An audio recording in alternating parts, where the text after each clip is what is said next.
Il y a un silence particulier qui s'installe dans une pièce. C'est quand un homme décide enfin qu'il vous possède. Ça ne ressemble pas au bruit de porte qui claque ou de verre brisé. Ça ressemble plutôt au lent glissement métallique d'un verrou. Ça ressemble à des pas lourds sur un parquet importé. Des pas qui s'arrêtent à quelques centimètres de votre colonne vertébrale. Vous vous dites que c'est un mariage moderne. Vous vous dites que vous avez encore le choix. Mais ensuite, il vous regarde dans le miroir. Et il prononce les mots qui referment le piège.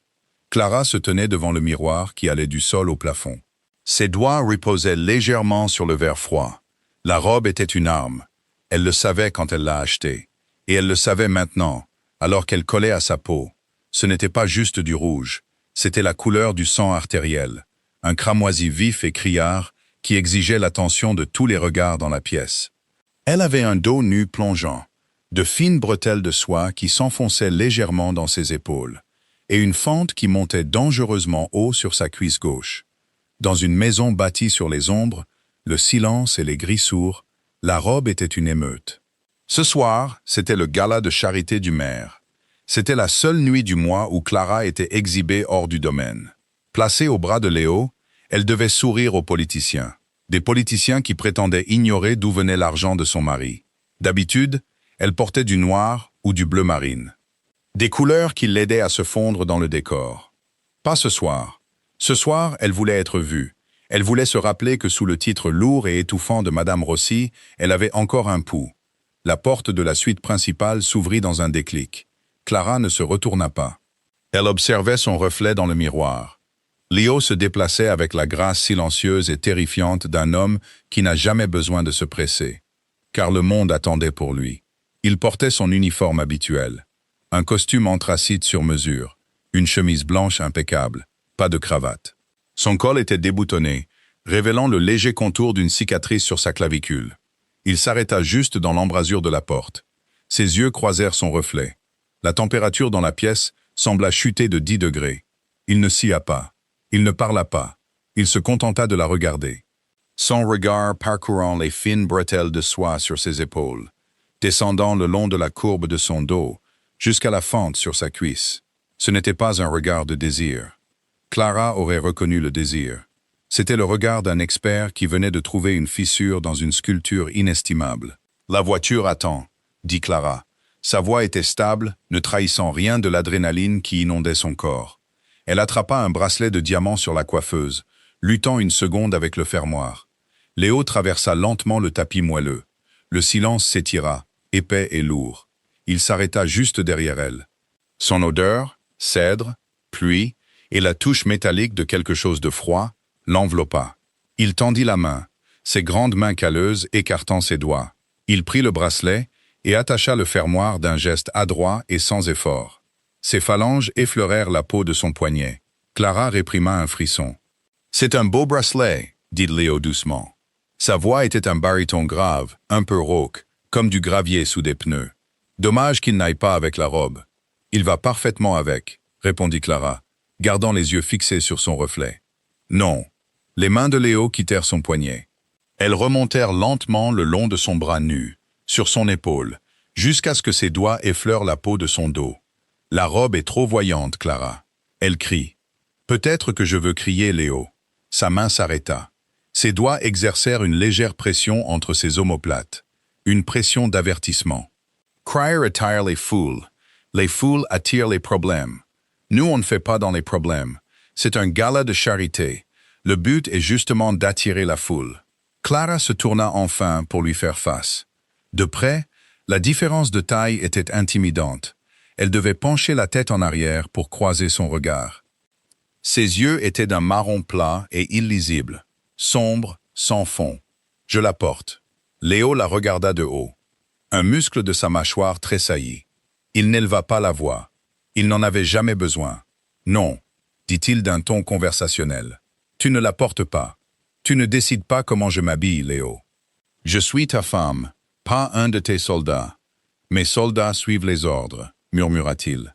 Il fit un demi-pas en avant, forçant Clara à plaquer son dos contre le bord de la coiffeuse. Ma femme est censée avoir plus de bon sens. Je porte la robe, répéta-t-elle. Son pouls martelait un rythme frénétique contre ses côtes. Elle attrapa sa pochette sur le comptoir. « Si tu ne veux pas être vu avec moi, je prendrai ma propre voiture. » Léo bougea plus vite que ses yeux ne purent le suivre. Sa main jaillit, s'enroulant autour de son poignet. Pas assez fort pour laisser une marque, mais assez ferme pour la paralyser. Il lui arracha la pochette des doigts et la jeta sur le lit. « Écoute-moi très attentivement, » dit Léo. Il se pencha jusqu'à ce que ses lèvres soient à quelques centimètres de son oreille. Cette robe ne quittera pas cette maison. Il marqua une pause, son souffle chaud contre sa peau. Et toi non plus. Clara s'effigea. La défiance dans sa poitrine heurta un mur de réalité absolue. Ce n'était pas une négociation. « Tu m'enfermes » chuchota-t-elle. L'absurdité et l'horreur de la situation se battaient dans sa gorge. « Pour un morceau de soie ? Je te garde en sécurité, » corrigea Léo doucement. Il lâcha son poignet et recula, ajustant ses poignets de chemise. « Enlève-la, Clara. Lave ton visage. Va te coucher. » « Et si je ne le fais pas ?» Léo s'arrêta à la porte. Il se retourna vers elle, son expression totalement vide. « Alors je suppose que tu passeras une nuit très inconfortable à dormir en soie. »« Bonne nuit, Clara. » La porte se referma dans un déclic.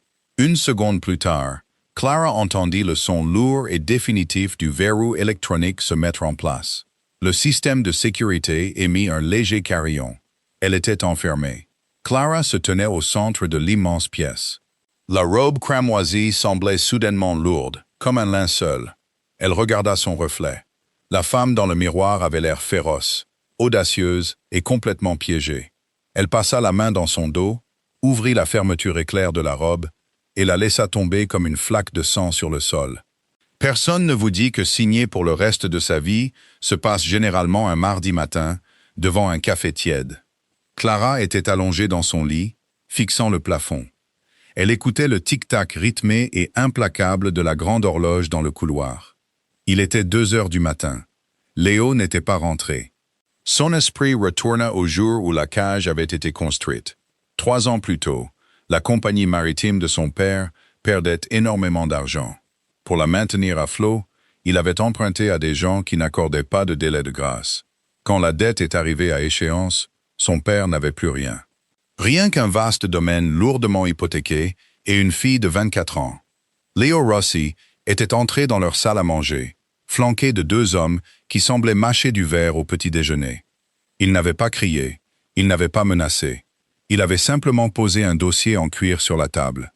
À l'intérieur se trouvaient les titres de propriété de son père, les registres de ses dettes et un contrat de mariage. Vierge, à l'exception de la signature de Léo en bas. J'ai besoin d'une femme avec un nom respectable pour légitimer certaines de mes affaires, avait dit Léo en remuant son expresso. Vous avez besoin que votre père garde ses rotules. C'est un échange équitable. Clara avait signé. Elle n'avait pas pleuré. Elle avait calculé les probabilités, réalisé qu'elle n'avait aucune carte en main et avait pris le stylo. Elle pensait entrer dans un partenariat de convenance. Une guerre froide d'avantages mutuels. Elle n'avait pas réalisé que pour un homme comme Léo, vous n'êtes pas un partenaire, vous êtes un actif. Et Léo Rossi protégeait ses actifs, avec une intensité paranoïaque et étouffante. Le matin se leva, gris et maussade. La serrure électronique de la chambre se déverrouilla avec un bip discret à 7 heures du matin précise. Clara se leva, les membres raides.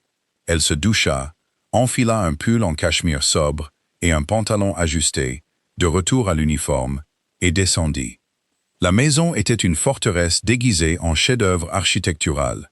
Des vitres pare-balles du sol au plafond, des poutres en acier, un minimalisme de béton. C'était beau de la même manière qu'un scalpel est beau. Partout où elle allait, les yeux silencieux des caméras de sécurité suivaient ses mouvements. Elle trouva Léo dans la salle à manger. Il était assis au bout de la longue table en chêne, lisant sur une tablette. Une tasse de café noir fumait à côté de lui. Il avait l'air exactement comme la veille. Imperturbable, intouchable. Clara tira une chaise à l'autre bout de la table, maximisant la distance entre eux. Une femme de chambre lui versa discrètement du café et disparut. Le silence s'étira. Les seuls bruits étaient le frottement du doigt de Léo sur l'écran et le léger tintement de la cuillère de Clara contre sa tasse en porcelaine. Elle voulait crier. Elle voulait jeter le café brûlant sur sa chemise immaculée. Au lieu de ça, elle prit une lente gorgée. « Tu as apprécié le gala » demanda-t-elle. Sa voix était plate, vide de la colère qui lui rongeait l'estomac. Léo ne leva pas les yeux de sa tablette. C'était suffisamment ennuyeux. Le maire vous envoie ses salutations. Je lui ai dit que vous aviez une migraine. Une migraine? Répéta Clara. C'est comme ça qu'on appelle ça maintenant? Léo verrouilla enfin la tablette et la posa face contre la table. Il la regarda, ses yeux sombres analysant sa posture, son ton, la tension de sa mâchoire. On appelle ça ce que c'était, une nécessité. Enfermer sa femme dans sa chambre parce qu'on n'aime pas sa robe est une nécessité? Dans quel siècle crois-tu vivre, Léo?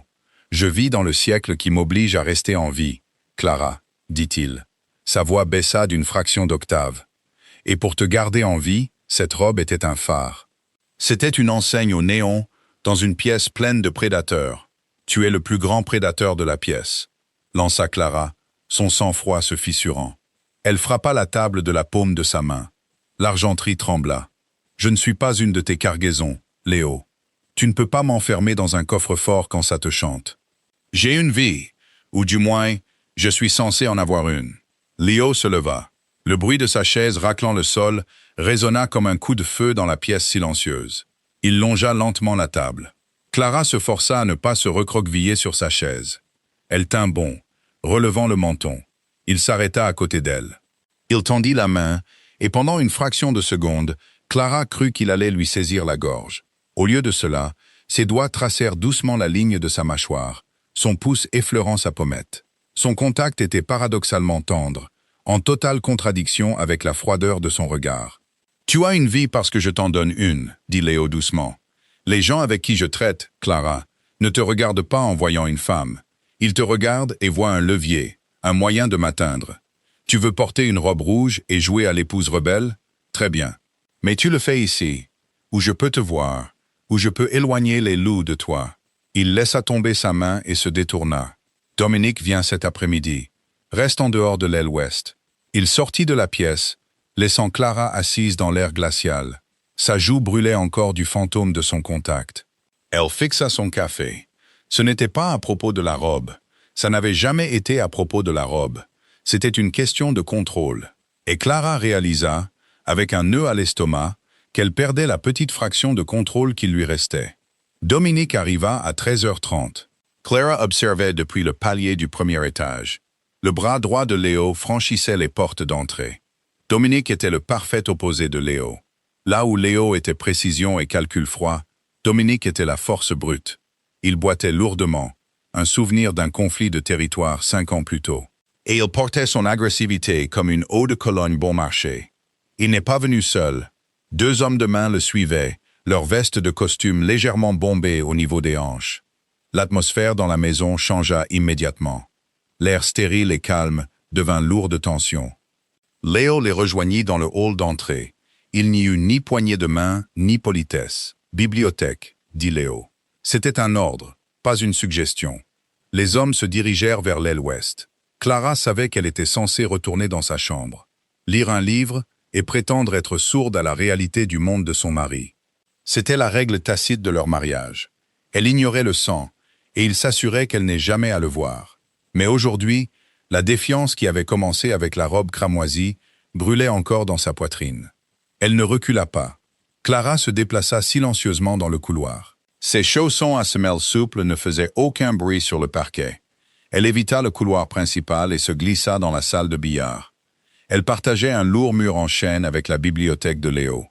Il y avait une vieille grille de ventilation près des plaintes. Elle l'avait découverte des mois auparavant. Si on s'agenouillait assez près, les voix de la bibliothèque filtraient, déformées, mais audibles. Elle s'agenouilla sur le tapis et pressa son oreille contre la grille. « Un bordel, Léo !» disait Dominique. Sa voix était rauque et essoufflée, comme s'il avait couru. Un vrai carnage. Si on était arrivé 10 minutes plus tard, il nous aurait eu au quai de chargement. Des pertes? La voix de Léo était calme, mesurée. De la glace sur une eau profonde. 2. Marcus et le nouveau, Rossi. Ils n'ont pas survécu. Les Irlandais connaissaient la route, Léo. Ils connaissaient cette fichue route. Quelqu'un nous a vendus. Clara retint son souffle. Les Irlandais. Le syndicat O'Connor. Ils essayaient de s'implanter sur le territoire de Léo depuis des mois. Mais c'était généralement de petites escarmouches. Des guerres de territoire sur les quais. Rien de tel. Tu es sûr que c'était O'Connor? Demanda Leo. Positif, crasha Dominic. Et ce n'est pas le pire. On a attrapé un de leurs éclaireurs avant qu'il ne file. On l'a jeté dans l'entrepôt. Et on a eu une petite discussion. Il a tout balancé avant même que j'aie à lui briser les doigts. Une lourde pause. Le bruit d'un liquide versé dans un verre. Accouche, Dom, dit Leo. L'attaque sur les quais était une diversion. Un objectif secondaire. Dominic hésita, ce qui était rare pour lui. L'objectif principal, c'était le gala d'hier soir. Le dîner de charité du maire. Le cœur de Clara s'arrêta. Le monde sembla basculer sur son axe. Explique, dit Léo. La température de sa voix avait chuté. Ils avaient une équipe qui attendait parmi le personnel de restauration, dit Dominique. Ils savaient que tu serais là. Mais ils ne te visaient pas, Léo. Ils savaient que ta sécurité est trop solide. Ils visaient ta femme. L'ordre était de l'attraper dans le chaos. La jeter dans une camionnette de service et l'utiliser pour faire pression sur les ports du Sud. Clara tomba en arrière contre le mur. Sa main vola vers sa bouche pour étouffer un hoquet de surprise. Cette robe ne quittera pas cette maison. Il avait su. Ou du moins, il s'en était douté. Il ne l'avait pas enfermée parce que la robe était trop révélatrice. Il ne l'avait pas fait par jalousie masculine, mesquine et fragile.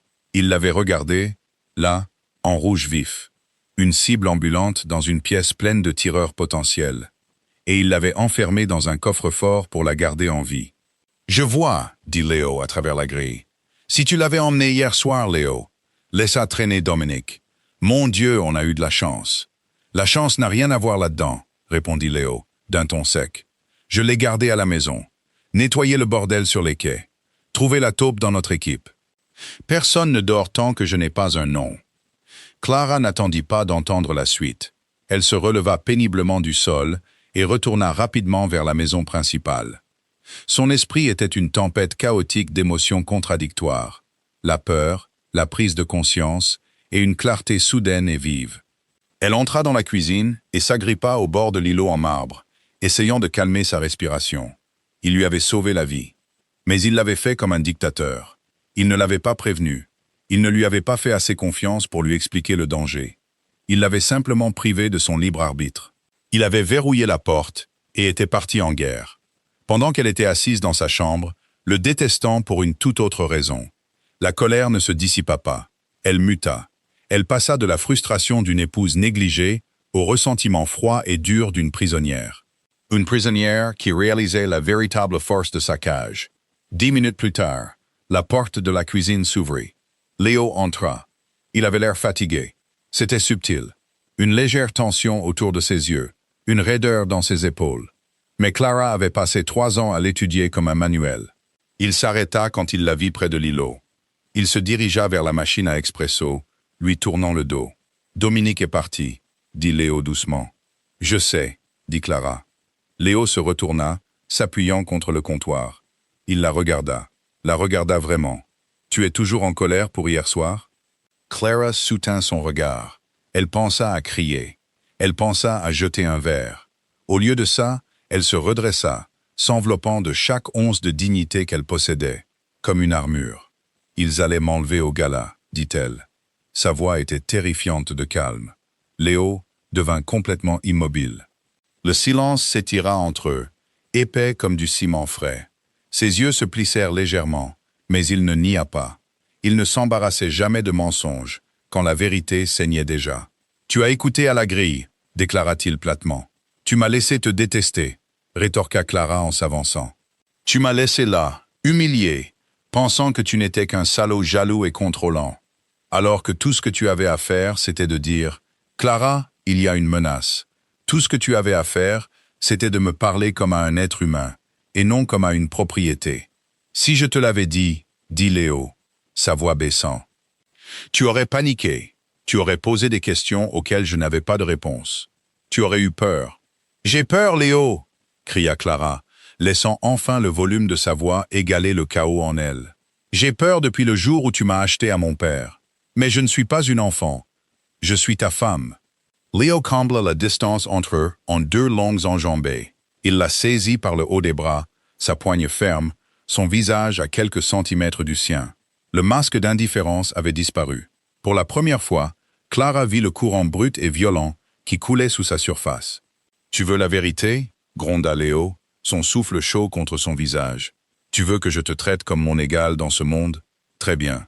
La vérité, c'est que mes ennemis cherchent mon point faible, et ils l'ont trouvé. Toi. » Il la secoua légèrement, ses yeux brûlant dans les siens. « Tu crois que je t'ai enfermé à cause d'une robe? Je t'ai enfermé parce que l'idée que quelqu'un pose la main sur toi me donne envie de réduire cette ville entière en cendres. Tu es ma femme, et dans mon monde, ça veut dire que tu es une cible. Je n'ai pas le luxe de t'expliquer les choses gentiment. J'ai seulement le devoir de te garder en vie. » Il la lâcha brusquement, reculant comme s'il s'était brûlé les mains. Il passa une main dans ses cheveux sombres, la poitrine légèrement soulevée. Clara resta là, les bras picotant là où il l'avait saisie. Son cœur battait si vite que c'en était physiquement douloureux. Il venait d'admettre sa vulnérabilité. Dans le langage tordu et violent de Léo Rossi, il venait d'avouer qu'il tenait à elle. Mais Clara n'était plus la jeune femme naïve de 24 ans qui avait signé un papier pour sauver son père. Elle regarda l'homme qui la possédait, l'homme qui venait de la sauver. Et elle sentit quelque chose de froid et de dur s'installer au creux de son estomac. « Si je suis une cible, » dit Clara, sa voix baissant jusqu'à un murmure qui trancha le silence comme un couteau. « Alors arrête de me mettre derrière une vitre, Léo. Donne-moi une arme. » Léo se figea. Il la regarda, le choc à peine visible sur son visage avant de se transformer en autre chose. Quelque chose de dangereux. Quelque chose qui ressemblait terriblement, terrifiquement à de la fierté. La fracture avait commencé. Une arme à feu ne donne pas un sentiment de puissance, pas au début. Hollywood ment sur son poids.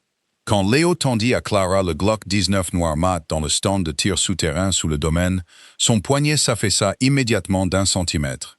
C'était un bloc d'acier et de polymère lourd, laid et utilitaire.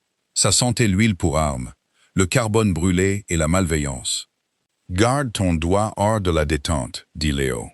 Sa voix était étouffée par les lourds cache-oreilles électroniques qu'il avait placés sur sa tête, mais l'ordre était sec. Tant que tu n'es pas prête à détruire ce qui est en face de toi, ton index repose sur la carcasse. Ils étaient à 15 mètres sous terre. L'air ici était sec et empestait le cuivre. Clara regarda ses mains. Ses ongles manucurés, peints d'un beige doux et neutre, semblaient absurdes contre la poignée rainurée de l'arme. « Je pensais que tu me donnerais un revolver à crosse de nacre, » dit Clara, fixant la cible en papier à 9 mètres de là. C'était une silhouette vierge, sans visage, juste un centre de masse. Les revolvers ont une détente lourde et une faible capacité, répondit Léo en se plaçant derrière elle. Et les crosses en nacre sont pour les hommes qui se soucient plus de leur image que de leur survie. Position. Il tapota l'arrière de son genou gauche avec le bout de sa chaussure. Pied écarté à la largeur des épaules. Penche-toi en avant. Si tu te tiens droite, le recul te mettra par terre. Clara ajusta sa position. Elle se sentait ridicule. Elle se sentait terriblement éveillée. Les mains de Léo couvrirent les siennes. Il n'offrit pas une étreinte douce et romantique. Ce n'était pas un film où le bel instructeur se penche pour murmurer des mots doux. Sa prise était rigide, forçant ses paumes à se verrouiller ensemble autour de l'arme. Il ajusta l'angle de ses poignets avec une efficacité impitoyable qui fit mal à ses articulations. Main droite haute sur la crosse. La main gauche s'enroule autour des doigts de la droite. Les pouces pointent vers l'avant, instruisit Léo. Il recula. Aligne le guidon entre les mires arrière. Place le guidon au centre de la masse. Clara ferma un œil. Garde les 2 yeux ouverts, aboya Léo. Fermer un œil réduit de moitié ta vision périphérique. Dans un vrai combat, ce qui te tue est généralement ce que tu n'as pas vu venir. Clara força son œil gauche à s'ouvrir. Les mires se brouillèrent légèrement, puis devinrent nettes sur la poitrine en papier de la silhouette. Son cœur battait un rythme frénétique contre ses côtes. « Appuie sur la détente, » dit Léo. « Ne la brusque pas. Appuie dessus régulièrement jusqu'à ce que ça te surprenne. » Clara glissa son doigt dans le pontet. Elle prit une inspiration, la retint et tira. L'explosion fut assourdissante, même à travers les cache-oreilles. Le recul projeta violemment ses mains vers le haut. Une douille en laiton fut éjectée près de sa joue droite. Elle laissa échapper un hoquet involontaire, faisant un pas chancelant en arrière. Léo était là, un mur de muscles solides, attrapant son épaule avant qu'elle ne perde complètement l'équilibre. « Canon vers la cible », lança-t-il. Saisissant son poignet, et forçant le canon à revenir vers la silhouette en papier. Ne te retourne jamais avec une arme chargée. Jamais. Clara resta là, haletante, l'adrénaline frappant sa circulation sanguine comme un coup physique. Elle regarda la cible. Il y avait un trou déchiqueté dans le papier blanc, 5 centimètres au-dessus de l'épaule gauche. « Tu as anticipé le recul », dit Léo, sa voix retrouvant sa cadence normale et mesurée. Il s'éloigna d'elle, les mains jointes dans le dos. « Tu as poussé l'arme vers le bas juste avant de tirer, et tu as tiré vers la gauche. » Réessaye. Pendant les 2 heures suivantes, le sous-sol résonna de coups de feu. Les épaules de Clara lui faisaient mal. La peau entre son pouce et son index commença à s'irriter et à former des ampoules à cause du frottement de la poignée. Mais elle ne demanda pas à s'arrêter. Elle était en colère. Elle canalisa chaque once de frustration, chaque moment où elle s'était sentie comme un pion dans les dettes de son père, chaque seconde passée, piégée dans sa chambre la nuit précédente, directement dans le canon de l'arme. Bang, centre de la cible. Bang, 5 centimètres à gauche. Bang, de nouveau au centre. Léo ne la félicita pas. Il corrigeait. Il ajustait sa position. Il rechargeait ses chargeurs en silence. Mais l'air entre eux avait changé. Le mur stérile et impénétrable qu'il avait construit entre ses affaires et sa femme se fissurait. Lorsque la culasse se bloqua sur son dernier chargeur vide, Clara abaissa l'arme. Ses bras tremblaient de fatigue. Elle appuya sur le bouton de déverrouillage du chargeur, laissant le boîtier métallique vide tomber sur le sol en béton, et posa l'arme sur le banc en bois. Elle retira ses cache-oreilles. Le silence dans le stand de tir résonnait dans ses oreilles. Léo s'approcha et prit la commande de la cible, ramenant la silhouette en papier vers eux. Le centre de la masse était déchiqueté. Ce n'était pas un tir de précision, mais c'était létal. « Si quelqu'un vient te chercher, » dit Léo, en regardant la cible, « et que tu te figes, ça ne signifie rien. »« Je ne me figerai pas, » dit Clara, en se frottant les pouces irrités. Léo la regarda enfin. Ses yeux sombres parcoururent son visage rougi, ses cheveux en désordre, la sueur qui humidifiait le col de sa chemise. « La violence n'est pas une question de compétence, Clara. C'est une question de volonté de détruire un autre être humain avant qu'il ne te détruise. » Il se rapprocha, l'odeur de la poudre à canon s'accrochant à son costume coûteux. « En as-tu la volonté ?» Clara leva les yeux vers lui. Elle pensa à l'homme dans la camionnette de restauration. Elle pensa à être jetée dans un coffre, utilisée comme monnaie d'échange, dépouillée de la dignité qui lui restait. « Je suis prête à survivre, » dit-elle d'une voix égale. Léo la fixa pendant un long et lourd moment.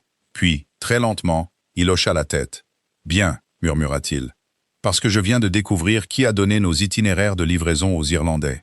La trahison dans ce monde ne portait pas de masque.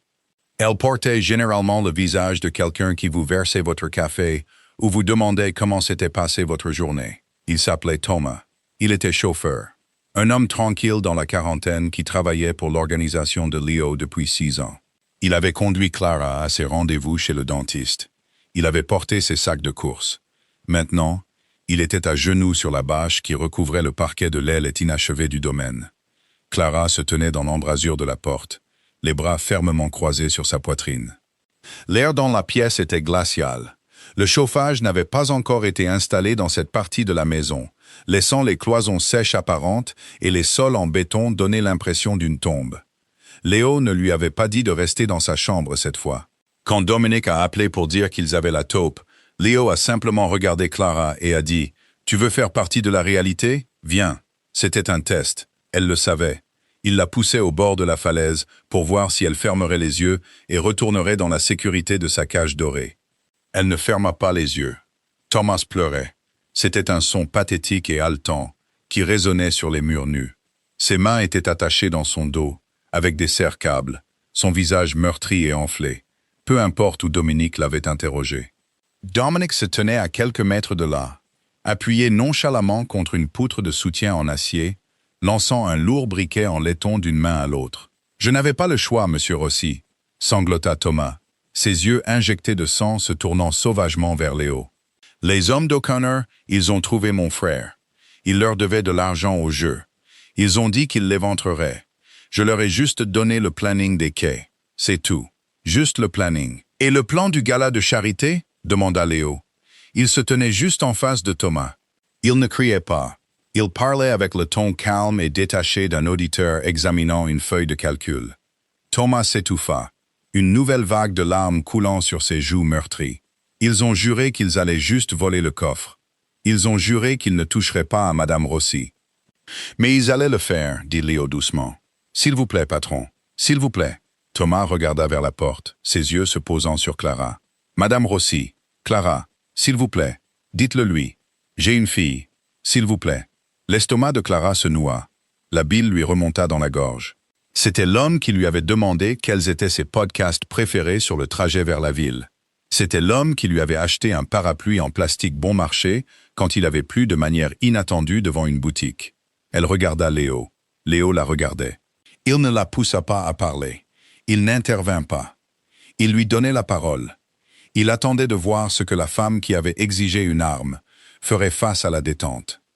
Le silence dans la pièce était absolu, à l'exception de la respiration saccadée de Thomas. Clara regarda de nouveau l'homme à genoux.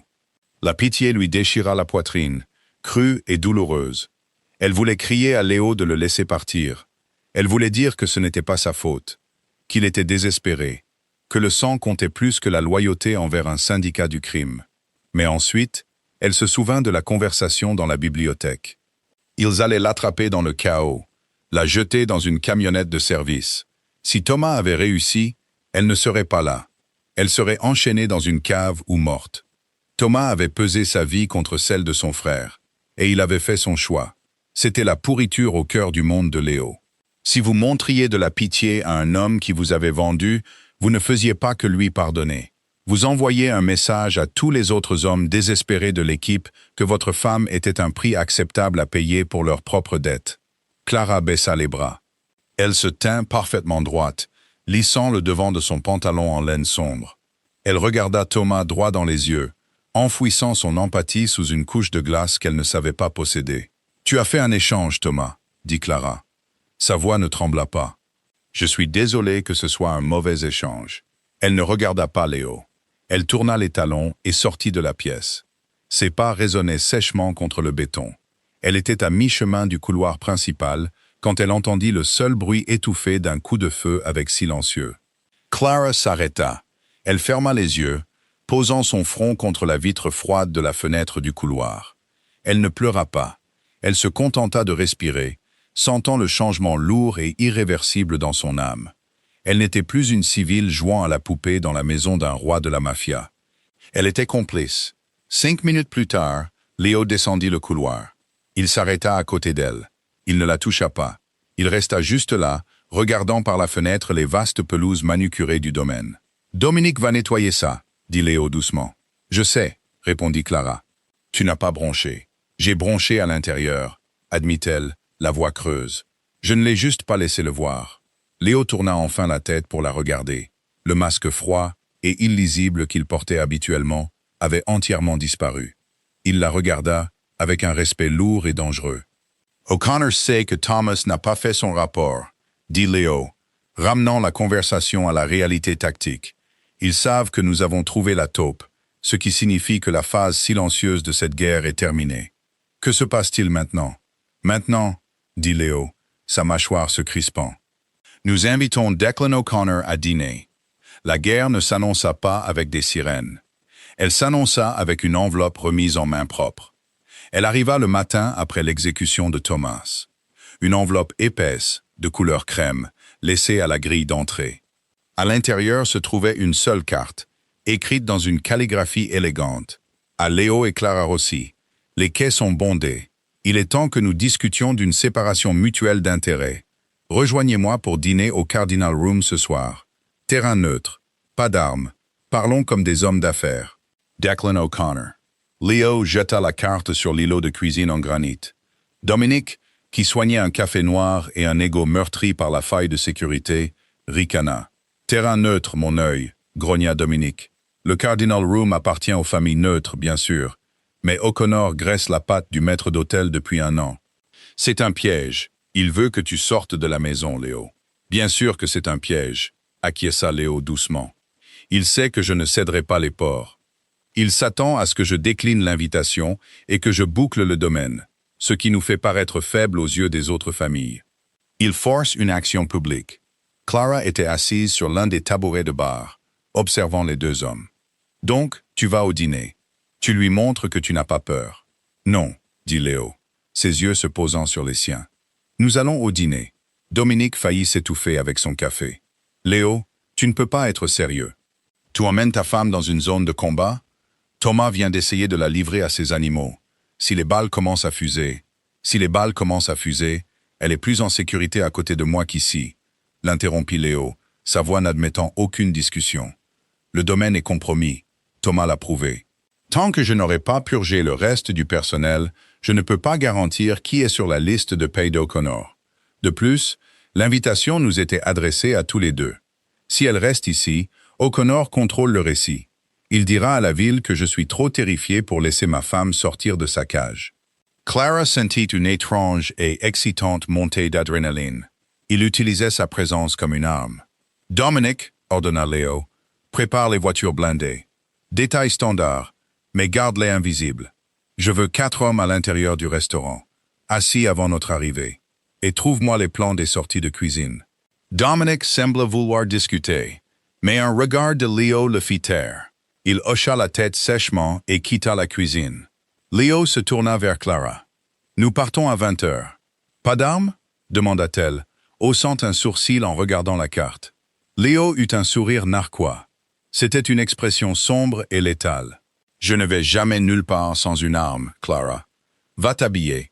Porte quelque chose. » Il marqua une pause, ses yeux la balayant. De distrayant. À 19h45, Clara descendit le grand escalier. Elle n'avait pas choisi le rouge cette fois. Elle choisit le vert émeraude. La robe était en soie, collant à ses côtes et à ses hanches comme une seconde peau, tombant au sol en une flaque liquide de tissu. Elle avait des manches longues et un col haut, projetant une élégance absolue et intouchable. Mais le dos était complètement découpé, et la fente latérale était impitoyable. Ce n'était pas une robe faite pour se fondre dans la masse. C'était une robe faite pour retenir l'attention de chaque homme dans une pièce, afin qu'il ne remarque pas les mouvements de son mari. Léo attendait dans le hall. Il portait un smoking bleu nuit, taillé à la perfection pour cacher le volume de l'étui d'épaule que Clara savait qu'il portait. Il leva les yeux alors qu'elle descendait les dernières marches. Pendant une seconde, le chef de la mafia disparut. Il n'était qu'un homme devant une belle femme. Il déglutit difficilement, sa gorge se contractant avant qu'il ne réassemble rapidement son masque d'indifférence. « Tu es... » commence Léo, s'éclaircissant la gorge. « Acceptable. Ne m'accable pas de compliments, Léo. Je pourrais m'évanouir, » dit Clara sèchement, ramassant une pochette en velours noir sur la table d'entrée. « Retourne-toi, » dit-il. Clara soupira, mais obéit, lui présentant son dos nu. Elle sentit ses mains sur sa taille. La chaleur de ses paumes traversa la fine soie. Elle retint son souffle, s'attendant à ce qu'il se plaigne à nouveau de la robe. Au lieu de cela, elle sentit le poids froid et lourd de l'acier pressé contre sa cuisse droite, sous la fente de la robe. Léo s'agenouilla derrière elle. Il attacha une jarretière tactique élastique noire autour de sa cuisse, juste là où la fente de la robe offrait un accès immédiat. Il sortit un petit pistolet SIG Sauer P365 de sa poche et le glissa dans l'étui. « Prêt à tirer ?» murmura Léo, son souffle effleurant l'arrière de son genou. « Balle dans la chambre, pas de sécurité externe. Vise et tire. » Il se releva, ses mains s'attardant sur ses hanches une fraction de seconde de plus que nécessaire, avant de reculer. « Si les choses tournent mal ce soir, » dit Léo, sa voix mortellement sérieuse, « tu ne me cherches pas. Tu n'attends pas Dominique. Tu sors cette arme, tu trouves la sortie la plus proche, et tu tires sur quiconque essaye de t'arrêter. Tu comprends ?» Clara baissa les yeux sur sa jambe. L'arme était entièrement cachée quand elle se tenait immobile. Mais dès qu'elle bougeait, elle était là. Un secret létal sous la soie émeraude. « Je comprends, » dit-elle. Léo se rapprocha. Il tendit la main et glissa doucement une mèche de cheveux rebelles derrière son oreille. Son pouce effleura sa joue. Et cette fois, Clara ne se recula pas. Elle se pencha vers son contact. Une reconnaissance silencieuse du partenariat terrifiant qu'il venait de forger. « O'Connor pense qu'il invite un otage à dîner, » murmura Léo, ses yeux sombres brûlant dans les siens. « Montrons-lui qu'il a invité une arme chargée. » Clara sourit.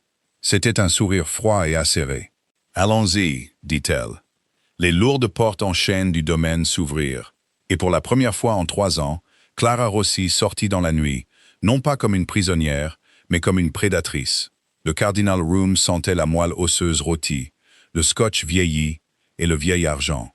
C'était le genre d'établissement qui ne mettait pas de prix sur les menus, car si vous deviez demander, vous ne pouviez pas vous permettre une place à table. De lourds rideaux de velours étouffaient les sirènes de la ville à l'extérieur. Un trio de jazz jouait dans un coin. La contrebasse martelait un rythme lent et régulier qui correspondait au pouls dans la gorge de Clara. Quand Léo et Clara franchirent les portes en acajou, l'effet fut immédiat. Le faible bourdonnement des conversations ne cessa pas complètement. Ces gens étaient trop bien élevés pour dévisager ouvertement. Mais le ton baissa. Les yeux passèrent par-dessus les bords des verres à vin en cristal. Clara sentit le poids de leur regard collectif. La soie émeraude glissa contre sa peau. Elle garda le menton parallèle au sol, sa main reposant légèrement au creux du bras de Léo. Sous le tissu, l'acier froid du SIG Sour pressait sa cuisse, une encre rassurante dans une pièce pleine de requins. Léo était un fantôme en bleu nuit. Il se déplaçait avec une confiance tranquille qui rayonnait d'une autorité absolue. Il ne balayait pas la pièce du regard, comme un garde du corps nerveux. Il n'en avait pas besoin. Les hommes de Dominique étaient déjà assis, 2 au bar sirotant des martinis, 2 dans une banquette d'angle faisant semblant de se disputer sur une feuille de calcul. « Table pour Rossi !» dit Léo au maître d'hôtel. L'homme transpirait. C'était un détail microscopique, une légère brillance sur son front et une tension autour de sa bouche, mais Clara le remarqua. Il déglutit difficilement avant de forcer un sourire. « Par ici, monsieur Rossi. Monsieur O'Connor vous attend dans l'alcôve privée. » Ils furent conduits à une estrade à l'arrière du restaurant, séparés de la salle principale par des cloisons en verre dépoli. Declan O'Connor était assis à une table ronde, un verre de liquide ambré à la main. Il ne ressemblait pas à un chef de la mafia. Il ressemblait à un professeur d'université à la retraite. Il avait des cheveux argentés clairsemés, une barbe soigneusement taillée, et portait une veste en tweed avec des coudières en cuir. Il avait l'air inoffensif. Clara savait que ce n'était pas le cas. Les hommes inoffensifs n'ordonnaient pas des assassinats lors de galas de charité. « Léo » dit Declan, sa voix un baryton chaud et roulant. Il ne se leva pas. « Merci d'être venu. Et Madame Rossi. » Une vision, vraiment. Je m'excuse pour l'invitation abrupte, mais ces questions exigent une certaine immédiateté. Declan, répondit Léo platement. Il tira une chaise pour Clara, attendant qu'elle soit assise, avant de prendre la chaise à sa droite. Il n'offrit pas de serrer la main. Puis-je vous servir un verre? Demanda Declan, désignant la bouteille de Macallan sur la table. Nous ne resterons pas assez longtemps pour un verre, dit Léo. Il se pencha en arrière dans sa chaise, déboutonnant sa veste d'un mouvement fluide et exercé qui libéra son bras droit pour une prise d'arme nette. « Tu voulais parler d'une séparation d'intérêts. Parle !» Declan soupira, un son déçu, et prit une gorgée de son scotch. « Vous, les jeunes, êtes toujours si pressés. Vous manquez d'appréciation pour le théâtre de la chose. Très bien. Les ports, Léo. Les quais du Sud. Votre opération là-bas étouffe mes lignes d'approvisionnement. J'en ai besoin. Je suis prêt à vous racheter à un prix élevé, bien sûr. Nous ne sommes pas des sauvages. Les quais du Sud appartiennent à ma famille, dit Léo doucement. Depuis 3 générations. Ils ne sont pas à vendre, pas pour un prix élevé. Pas pour toute votre organisation. Les temps changent, Léo. L'entêtement est un terrible modèle économique. Declan déplaça son regard vers Clara. Ce n'était pas le regard appréciateur d'un homme plus âgé admirant une belle femme. C'était l'évaluation clinique d'un boucher évaluant un morceau de viande. Et un homme avec une belle femme, il a tant à perdre, tant de vulnérabilité qui demande de l'attention. Clara ne scilla pas. Elle attrapa le verre d'eau devant elle, sa main parfaitement stable. Elle prit une gorgée, le reposa et sourit. C'était un sourire terrifiant, totalement dépourvu de chaleur. « Mon mari est très attentif, Monsieur O'Connor, » dit Clara. Sa voix était douce, tranchant la lourde tension comme une lame de rasoir. Il s'assure que tout ce qu'il possède est parfaitement protégé. Je ne m'inquiéterai pas de ses vulnérabilités. Je m'inquiéterai de trop étendre votre portée. Les sourcils de Declan se haussèrent. Il regarda de nouveau Léo, une véritable étincelle d'amusement dans les yeux. Pleine d'esprit. J'ai entendu dire qu'elle n'était que la caution d'un magnat du transport maritime. Tu ne m'as pas dit que tu avais épousé une vipère, Léo. J'ai épousé mon égal, dit Léo. Il ne regarda pas Clara, mais elle sentit le changement dans sa posture. Un ressort tendu, prêt à se détendre. Clara regarda par-dessus l'épaule de Declan. 2 serveurs approchaient de la table. Ils portaient des plateaux en argent, avec des couvercles en dôme, mais leurs yeux étaient fixés sur Léo. Et ils portaient des bottes tactiques épaisses à semelles en caoutchouc. Les serveurs dans les restaurants chics portaient des chaussures de ville polies. La main droite de Clara glissa de la table, tombant sur ses genoux. Ses doigts effleurèrent la soie froide de sa robe, trouvant la fente. « Le problème avec les égaux, dit Declan, posant son verre avec un bruit sourd, c'est qu'ils meurent de la même manière. » Declan fit un signe de tête au serveur qui approchait. La musique de jazz ne s'arrêta pas, mais le monde, si. La violence ne se produit pas au ralenti, elle explose. Avant que le serveur de droite ne puisse atteindre sous le dôme d'argent de son plateau, Léo bougea. Il projeta la lourde table en chêne vers le haut avec une force explosive. Le bord de la table heurta le bord des plateaux en argent, les renversant. Les assiettes se brisèrent. Le verre vola comme des éclats d'obus. Le rugissement assourdissant d'un coup de fusil à pompe déchira le restaurant. Des cris éclatèrent dans la salle principale. Le trio de jazz s'arrêta brusquement, la contrebasse tombant au sol avec un bruit sourd. Clara bougea par pur instinct et mémoire musculaire du stand de tir. Elle se jeta sur le côté, tombant de sa chaise, alors qu'une rafale de balles déchiquetait le velours du siège où elle était assise une seconde plus tôt. Elle heurta durement le sol, s'écorchant le genou, la soie émeraude se déchirant contre un éclat de cristal brisé. « Clara, à terre !» rugit Léo par-dessus les tirs. Il était accroupi derrière la table renversée, sa propre arme dégainée. Il tira 2 fois en succession rapide. Le serveur avec le fusil à pompe s'effondra, sa poitrine s'épanouissant d'un rouge sombre et humide. Le second serveur jeta son plateau de côté, sortant un pistolet mitrailleur compact de sa veste. Clara s'agenouilla derrière un lourd pilier de marbre, adjacent à l'alcôve. Ses oreilles bourdonnaient, un sifflement aigu qui couvrait les cris des clients fuyant le restaurant. L'adrénaline pompait de l'acide de batterie dans ses veines. Sa main droite trouva la crosse du SIG Sauer sur sa cuisse. Elle le sortit, prêt à tirer. Vise et tire. Elle jeta un coup d'œil autour du pilier de marbre. Declan O'Connor avait disparu. Il s'était éclipsé par une porte latérale au moment où la table s'était renversée, laissant ses hommes faire le sale boulot. Le second serveur avançait vers la position de Léo, tirant des rafales de suppression qui déchiquetaient la lourde table en chêne. Des éclats de bois pleuvaient sur Léo, le forçant à garder la tête baissée. Depuis la salle principale, 2 autres hommes d'O'Connor se précipitaient vers l'alcôve, engageant le détachement d'infiltration de Dominique dans un violent combat à bout portant près du bar. Léo était coincé. Il ne pouvait pas avoir un angle de tir net sur l'homme au pistolet mitrailleur sans s'exposer au feu croisé de la salle principale. Clara réalisa qu'elle flanquait le tireur. Elle n'était pas une chef de la mafia. Elle n'était pas un soldat. C'était une femme qui aimait le thé cher et les biographies historiques. Mais l'homme qui appuyait sur la détente essayait de tuer son mari. Clara sortit de derrière le pilier. Elle planta ses pieds sur le parquet glissant de sang, écarté à la largeur des épaules. « Penche-toi en avant. » Elle leva l'arme, la tenant à 2 mains, exactement comme Léo le lui avait appris. La soie émeraude se fronça à sa taille. Elle garda les 2 yeux ouverts. Les mires s'alignèrent parfaitement sur le centre du dos du tireur. Il ne la vit jamais. Le bruit du pistolet mitrailleur couvrit le son de son mouvement. Clara appuya sur la détente. Le recul projeta ses mains vers le haut. Le coup de feu fut fort, sec et brutalement définitif. La balle frappa le tireur juste sous son omoplate droite. Il sursauta, un cri de choc s'échappant de sa gorge, le pistolet mitrailleur tirant inutilement vers le plafond. Il trébucha, lâchant son arme, et se tourna à moitié, pour voir qui lui avait tiré dessus. Clara n'hésita pas. Elle ne laissa pas la panique geler son doigt. Elle appuya une seconde fois sur la détente. La seconde balle l'atteignit à la poitrine. Il tomba lourdement, son corps heurtant le plancher avec un bruit sourd et écœurant. Il ne bougea plus. Clara resta là, l'arme toujours levée, une légère fumée s'échappant du canon. Elle ne pouvait plus respirer.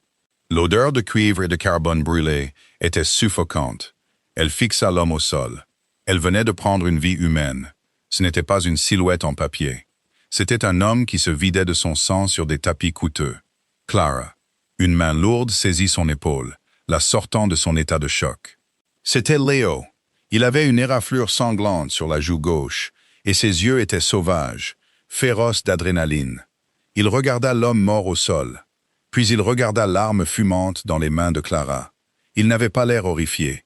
Il avait l'air complètement, terrifiquement impressionné. « Bouge » aboya-t-il, saisissant sa main libre. « Cuisine maintenant ».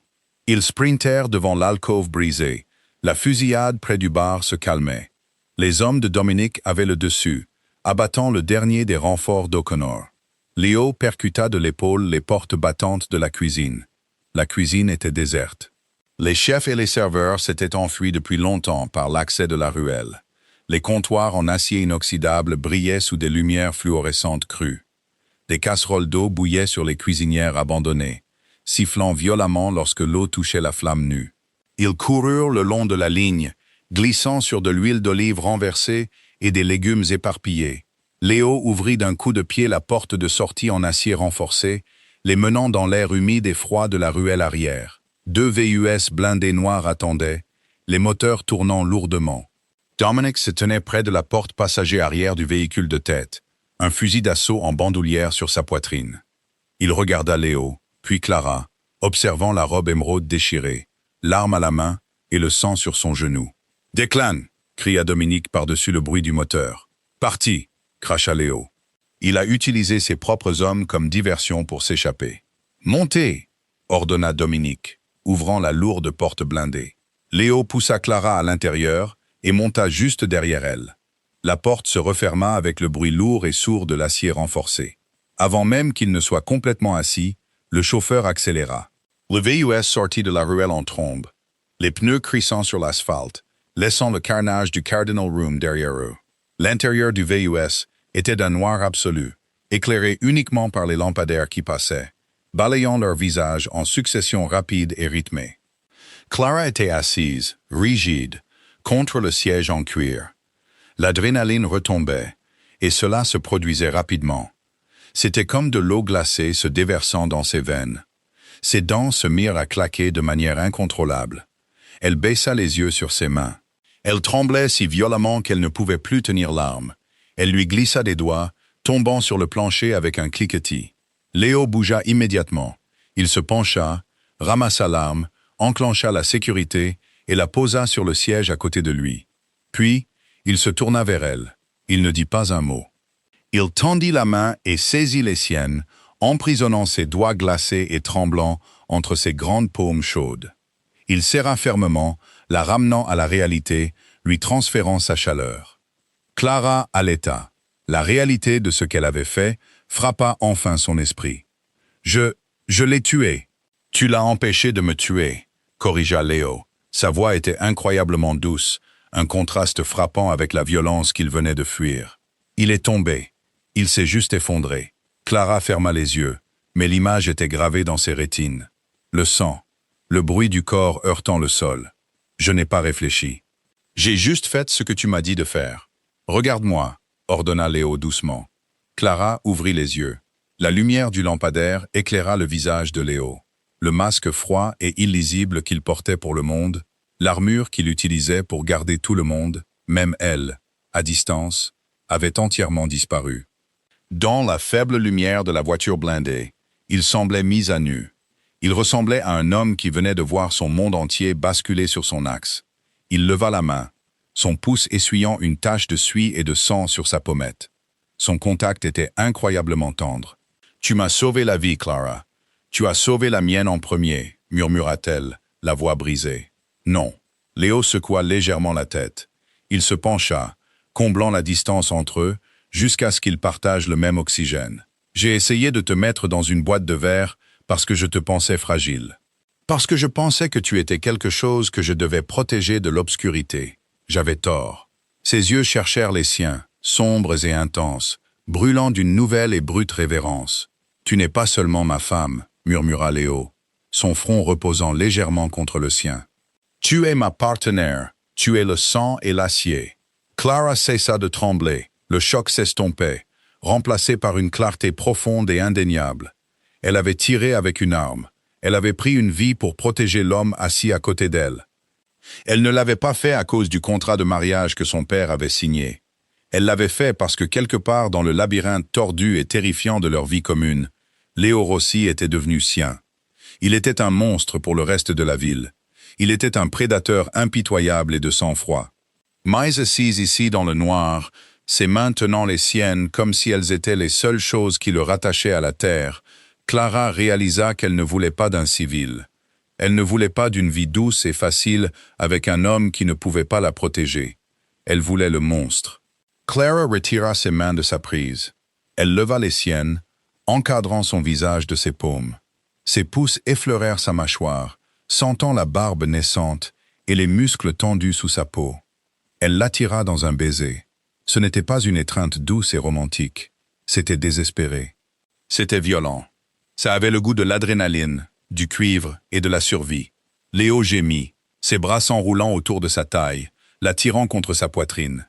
Il l'embrassa comme un homme mourant de soif, versant chaque once de la peur et de la fierté qu'il ressentait dans cette union. Pour la première fois depuis qu'elle était entrée dans sa maison 3 ans plus tôt, Clara se sentit entièrement éveillée. Lorsque le VUS blindé passa enfin les portes en fer renforcées du domaine Rossi, le monde extérieur était calme. La guerre avec Declan O'Connor ne faisait que commencer, et les rues seraient rouges de sang avant qu'elle ne soit terminée. Mais Clara n'avait pas peur. Ils franchirent les portes d'entrée. Le domaine était étrangement silencieux, entièrement vidé du personnel sur ordre de Léo. Ce n'était plus qu'une forteresse. Ils montèrent ensemble le grand escalier. La main de Léo reposait fermement sur le creux de son dos, une ancre permanente. Ils atteignirent la suite principale. Léo poussa la lourde porte en chêne. Clara entra. La pièce était exactement comme la nuit du gala. L'immense miroir, le tapis moelleux, les vestiges d'une vie qui semblait appartenir à une autre personne. Léo la suivit à l'intérieur. Il n'alluma pas les lumières. Le clair de lune se déversait par les fenêtres du sol au plafond, projetant de longues ombres nettes sur le sol. Il se retourna vers la porte. Il tendit la main vers la serrure. Il ne fit pas glisser le verrou. Il la regarda simplement, sa main reposant sur la poignée en métal. Une question silencieuse. Il lui donnait le choix. Il reconnaissait qu'il ne pouvait plus l'enfermer. Clara traversa la pièce. Elle se tint devant lui, la soie émeraude déchirée et tachée de sang, tombant de ses épaules. Elle ne ressemblait pas à une captive. Elle ressemblait à une reine, inspectant ses remparts. Elle tendit la main au-delà de lui. Ses doigts se refermèrent sur le lourd mécanisme métallique du verrou. Avec un clic définitif et retentissant, Clara verrouilla la porte de l'intérieur. Elle leva les yeux vers lui, son regard féroce et inébranlable. « On ne fait pas dans les problèmes », murmura Clara, reprenant ses mots d'une vie antérieure. « On les détruit. » Léo sourit. C'était le sourire d'un roi qui avait enfin trouvé sa couronne. Il y a un silence particulier qui s'installe dans une pièce quand vous décidez enfin que vous vous appartenez. Ça ne ressemble pas au bruit d'un piège qui se referme. Ça ressemble à une arme chargée, sécurité enlevée, prête pour la guerre. La romance tordue et dangereuse de Léo et Clara vous a-t-elle tenu en haleine? Si vous avez aimé la transition d'une cage dorée à un pouvoir absolu, ne gardez pas cette aventure palpitante pour vous. Likez cette vidéo pour nous faire savoir que vous voulez plus d'histoires de romances mafieuses, sombres et intenses. Partagez-la avec vos amis qui ne se lassent pas des héroïnes féroces et des hommes moralement ambigus. Et n'oubliez pas de vous abonner et d'activer la cloche de notification pour ne jamais manquer un moment de drame, de trahison et de romance. Laissez un commentaire ci-dessous. Auriez-vous appuyé sur la détente?